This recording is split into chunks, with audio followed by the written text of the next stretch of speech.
Hi you guys, I wanted to show you how to do number 3 and how to do number 7. So I'm going to kind of go through this really slowly and I'm going to do it the long method because this is for those kids that just need to really slow down and do one method the whole time. Okay, so when you look here, you have to do this the long method because I have a coefficient to x squared or k squared and I do not have a GCF, okay? So I'm going to go ahead and I'm going to multiply a times c. This is in standard form, k squared, then k, then no k. So it's in standard form. 5 times 6 or negative 6 is going to get me 30. Some people like to write that negative there. I'm going to list the factors of 30.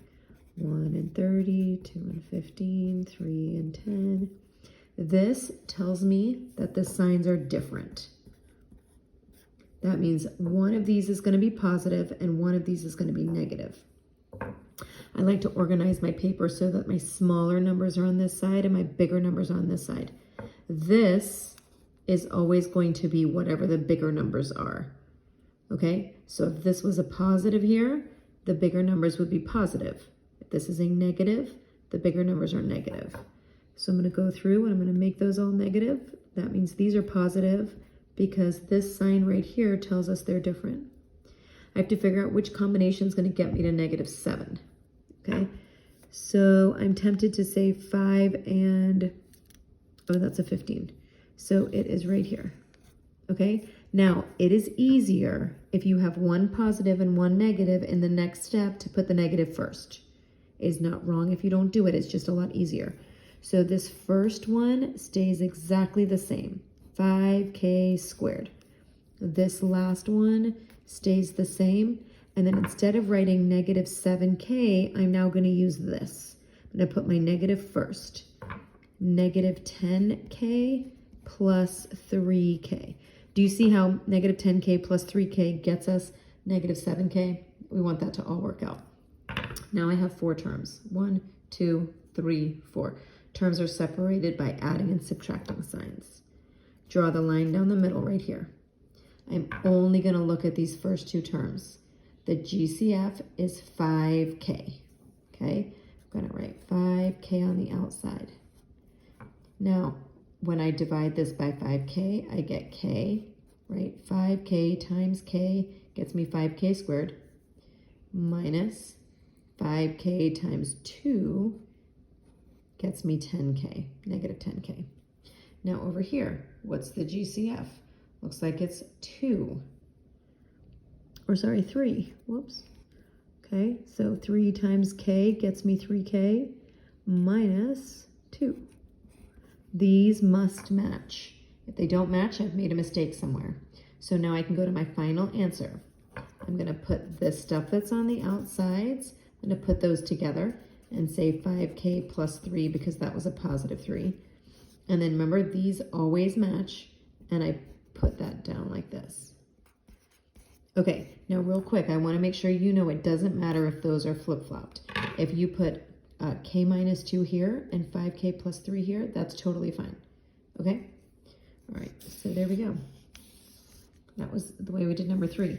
Now number 7, you can do the short way. I am going to do it the long way just because I have a few people that are like, I just need to do it the long way every single time. Okay, so we're going to act like there's a 1 here. You're going to multiply 1 times 10, and you're going to get 10 off to the side. We're going to list the factors of 10. 1 and 10, 2 and 5. This tells us because this is positive, it means the signs are going to be the same as each other. So these are both going to be positive or they're both going to be negative. And they're going to be whatever this is. So since this is negative, they're both going to be negative. Which combination is going to add together to negative 7? Negative 2 and negative 5. Okay, so now I have to rewrite this. This stays the same, x squared. This stays the same, plus 10. And instead of saying negative 7x, I'm going to use my negative 2 and my negative 5. Now they're both negative, so this kind of stinks, but we're just going to pick one. It doesn't matter which one. I'm going to go ahead and put minus 2x minus 5x. If you flip-flop those and put minus 5x and then minus 2x, it's fine. Doesn't matter. We'll get the same answer. Okay? I split it down the middle.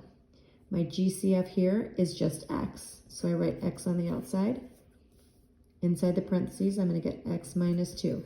If I were to distribute that, I should get that back. X times x is x squared. X times negative 2 is negative 2x. Okay, looks good. Now over here, notice, wait a second, my GCF is 5. That's pretty easy to see. Because this is negative, I have to factor out a negative 5. All right, now I say to myself, negative 5 times x gets me negative 5x. But negative 5 times 2 would get me a negative 10. So this has to be a negative 2. Remember, keep in mind, these are supposed to match.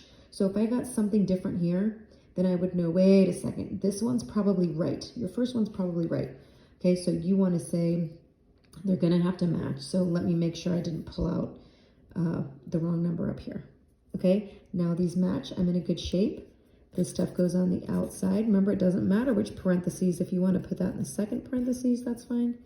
This stuff will always match, and that's going to go in the first one or the second one.